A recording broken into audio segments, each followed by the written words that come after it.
me the kick in the ass to get in there because the wind is right. The wind from the southeast, the trade winds are dying down for now, and they'll slowly clock around and pick back up from the southwest. That's the pattern I've already observed since I've been here. I want to get into the inner harbor because that makes it easier to take the dinghy in and out. Of course, it makes it easier to go to shore, to go to a restaurant, to get that bacon cheeseburger, to do whatever you want to do. On the flip side, I don't know what it's going to be like in there. And so this is a case of me going into a strange harbor that I've never been into before. I don't know how tight it's going to be. I don't know if I can find a good spot. So there's a little apprehension there. And that's the sort of thing that I have just got to get past because it's going to be the life, right? Every place I go, theoretically, should be the first time I'm in a harbor. When I went to stop me from even trying, right? That's the key. And so that's the key. I don't know exactly what I'm gonna get.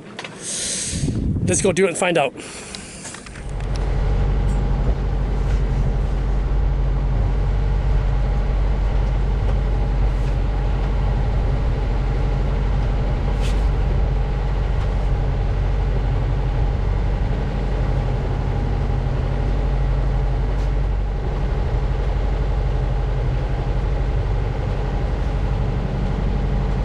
Pretty damn tight.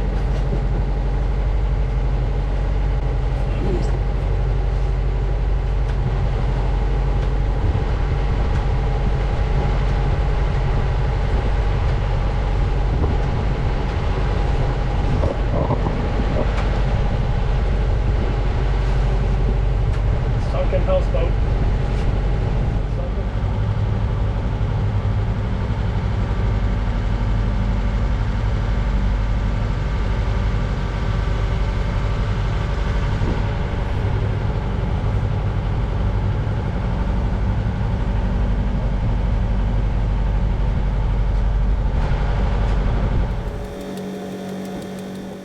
Okay, so I've got the camera sped up a bit. This is 8 times normal speed here. Okay, so the channel is marked. Okay, there's a Coast Guard marked channel that looks like this in the harbor. It goes back to that housing development, which is very expensive, by the way. And I am planning on anchoring to my starboard side, so I drive by the entire anchorage first, kind of scoping out the scene, looking for my spot, and when I think I've seen my spot, I pull a big U-turn, like this, and then I go and anchor.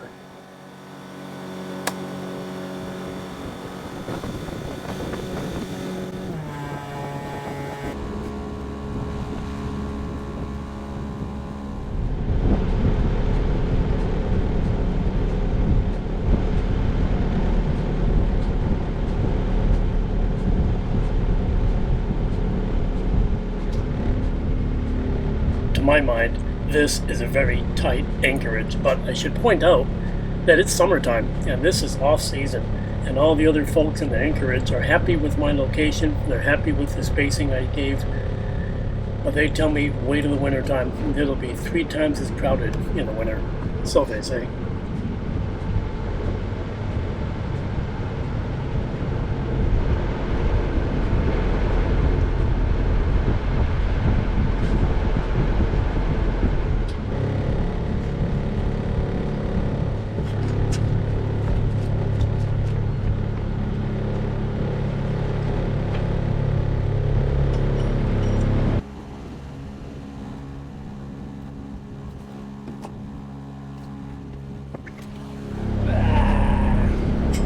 Okay, now we back down.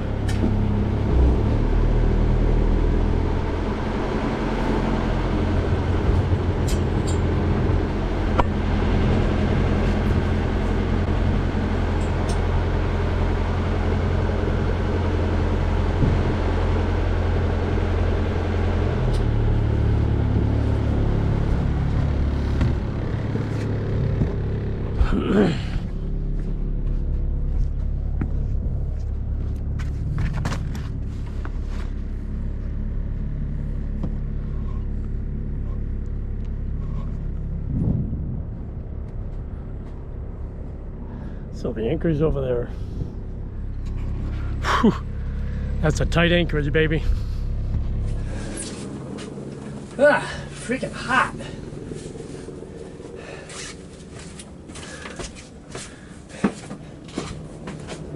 Well, I'm not sure if I deserve an anchor beer or not. I only went about a mile. This is, well, you know, I was apprehensive before, and now I can see why, and it was well founded, brother.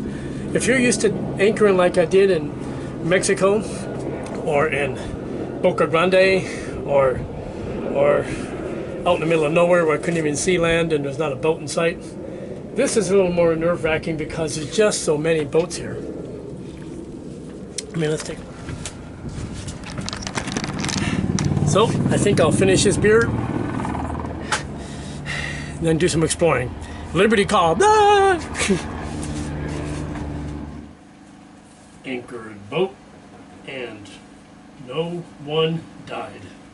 Okay, so for those of you who think life is all fun and games, I had to put the screen windows in because I figure we're going to get mosquitoes at night here.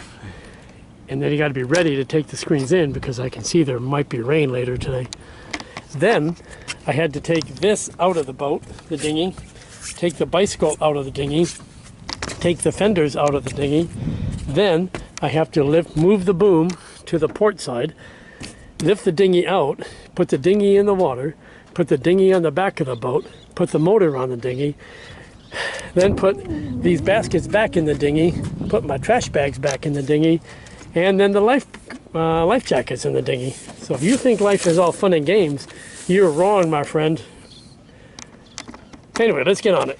I want this thing hanging from the davits in 1 hour.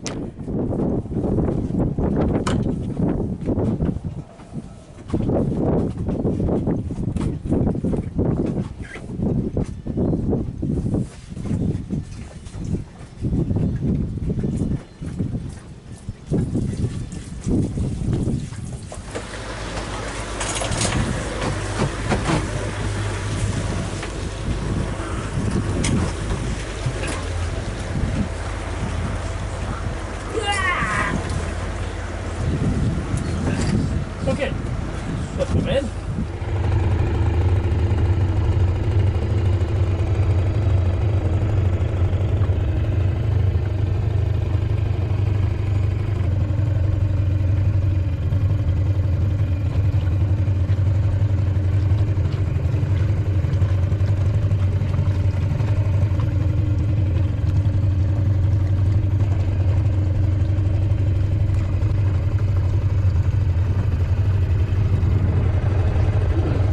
Now I'm watching that thunderstorm north of me.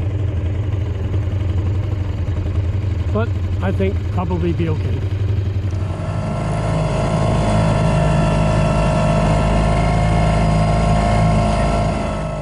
So, as a review, let's take a look at where we were.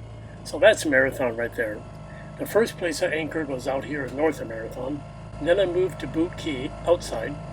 And now I'm inside Vaca Key Harbor, specifically at this location right here. And I'm heading, on this trip here, I'm heading into the Marathon City Marina, which is right here.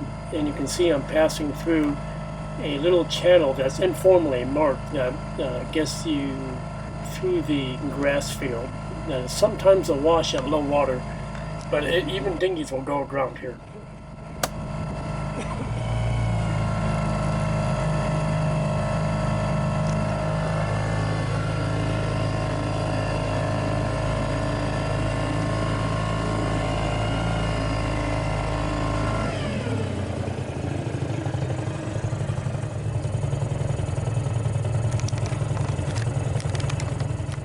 In this Vaca Key harbor, there are boats that are at anchor, like I am. There are boats that are connected to moorings. That's the only two choices. Some of the moorings are administered by the state and some by the city, it turns out. And I would say we all use this dinghy dock, and it is the nicest dinghy dock I have ever seen, honest. Okay, the dinghy's secured to the dock. The bicycle is deployed, ready to go. Bag goes on my back, and we're off to go to Marathon. We're going to do a little sightseeing, then we're going to hit the fruit market on the way back. And that's it for today, baby. So this is the old bridge, the old highway, they call it in some other cases. It is parallel to the 7 Mile Bridge. So this was made back in the 1910 to 1920 time frame, and it was built as a railroad. And again, as I mentioned in a previous episode, it was destroyed in a hurricane, and I believe it was 1935. Then they repaved it and turned it into a road, but it was quite narrow. You can see how that was a two-way road to try to pass the vehicles that existed at the time. And now it's for tourists to go walking out there. And so it's 2 miles out to Pigeon Key, which is where I'm standing now, and then you 2 miles back. So no motor vehicles, bicycles, or jogging, walkers, of course. One of the favorite things I had to do when I lived here. I loved doing the Pigeon Key walk, run, bike, whatever. I loved it there. 2 miles back.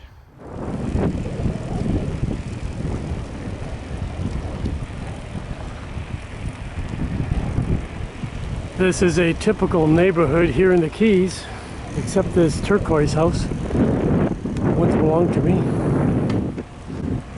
God damn. Yeah, I lived here once. And that was a house that I was planning on retiring and probably dying in one day. And the plans all fall through when you have a divorce, as it happens for so many of us these days, and I know that that's true. For me, I deal with it as a positive. I reflect, I accept, what has happened, and I try to make improvements in my own life, keep marching forward. And I appreciate what I have when I have it. And one of the things I appreciate is just hanging out on the boat, out in Anchorage, and observing all the oddball things that do occur. I enjoy the company of the neighbors that I'm beginning to meet, and so some really good folks out here. And I get a little work done on the boat. So one of the things I had been planning to do for quite some time is do the work needed to finish the composting toilet. Spending my time on a farm. I used to work in the North Country, milking those cows in a barn. The weather's so cold, I was 18 years old, and I knew I had to go. Toilets are... So the key part of a composting toilet is a composting medium. There's other materials that can be used besides the coconut fibers. I went with coconut because that's what the manufacturer recommends, and it's easy to get if you're in the United States. So you get it wet, you dump it in there, and you just let the toilet do its thing. And so that works out pretty well for me. Although I'll point out that there are some people who are very touchy about this, and I found it very curious. And I'm not making this up. In St. Petersburg, at the marina, there was a woman who said, "Ew, yuck, composting toilet. I wouldn't want to touch that stuff." And I'm looking, and she said this as she was bending down with a plastic glove in her hand to pick up dog shit off the dock because her dog took a dump right on the dock. And people are just so funny. They don't mind cleaning cat turds out of litter boxes. They don't mind picking up their dog shit. But if it's people stuff, then they get all touchy about it. So whatever. I like the composting toilet, and I swear by him, and I would never go back to a holding tank in traditional marine head. I would never do that. So with that, I think we'll call this episode a wrap. Next episode is going to include some more of the work we're doing on the boat. I do have a few other touristy things I want to do, probably starting tomorrow, because I'm only in Marathon for another 3 or 4 days, and then I'm going to shove off and get on the move again. So yeah, it's been a very interesting trip for me because it's, as we mentioned in the video, there's a bit of emotions here because I had always thought I'd live over there on land, and life doesn't always work out the way you plan. And so, right now I'm planning only about a month ahead of myself, and that's to get up to the St. Johns River. And my 3-month plan is to not be destroyed by hurricanes, and other than that, we'll just see what happens. And so I'm grateful for my freedom and the ability to live this way. So take care, everybody. We'll see you next time. Bye.